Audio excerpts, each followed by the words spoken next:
கிறிஸ்துவுக்குள் பிரியமானவர்களே, கர்த்தராகிய இயேசு கிறிஸ்துவின் நாமத்தினால் உங்கள் அனைவருக்கும் என் அன்பின் வாழ்த்துதலை தெரியப்படுத்துகிறேன். கர்த்தர் இந்த மாதத்திற்காக உங்களுக்காக கொடுக்கும் ஆசீர்வாத வசனம் சகரியா 9வது அதிகாரம் 12வது வசனம்.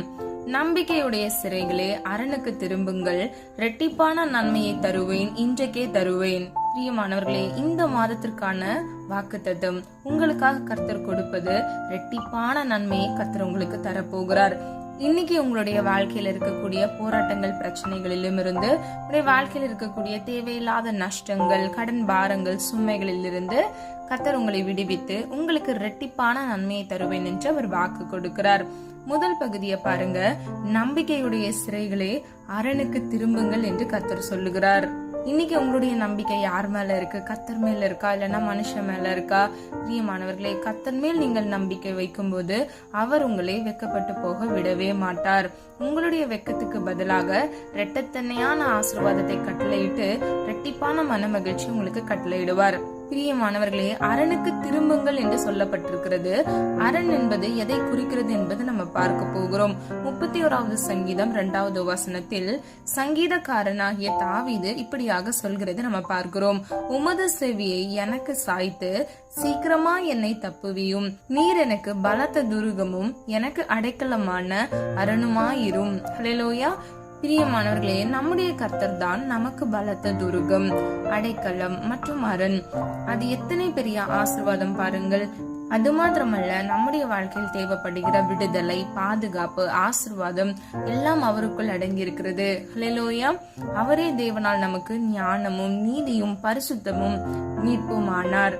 பிரியமானவர்களே, நம்முடைய வாழ்க்கையில் தேவைப்படுகிற செல்வம், கல்வி, பலன் எல்லாம் அவருக்குள் முழுமையாக இருக்கிறது.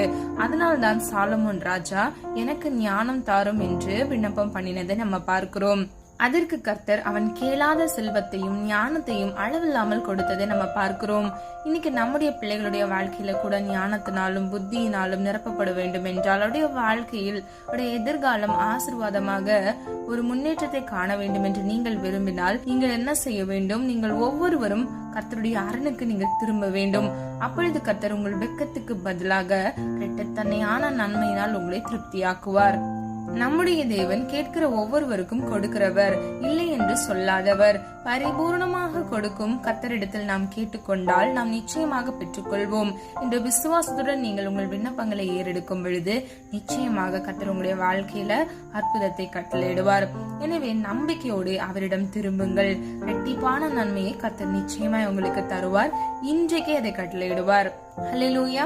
எல்லாரும் ஒரு மனதா ஜெபிக்கலாமா? அன்பின் பிதாவே, அப்பா, எங்கள் ஒவ்வொருவரையும் அது கருத்துல ஒப்பு கொடுக்கிறோம். இந்த மாதத்திற்காக அப்பா, நீர் எங்களுக்காக கொடுத்த இந்த வாக்குத்தத்த வசனத்திற்காக நன்றி செலுத்துகிறோம். அப்பா, நம்பிக்கையுடைய சிறைகளை அரணுக்கு திரும்புங்கள், இரட்டிப்பான நன்மையை தருவேன், இன்றைக்கே தருவேன் என்று சொன்னீரே. நன்றி நன்றி நன்றி ஆண்டவரே. ஒவ்வொரு பிள்ளைகளும் ஆண்டவரே, என்னோடு இணைந்து ஜெபிக்கிற ஒவ்வொரு பிள்ளைகளுடைய வாழ்க்கையில இருக்கக்கூடிய எல்லா வெக்கத்துக்கு பதிலாக இயேசுவின் நாமத்தினால் இரட்டத்தனையான நன்மையை பிள்ளைகள் சுதந்திரித்துக் கொள்ள கிருபை செய்யுங்க.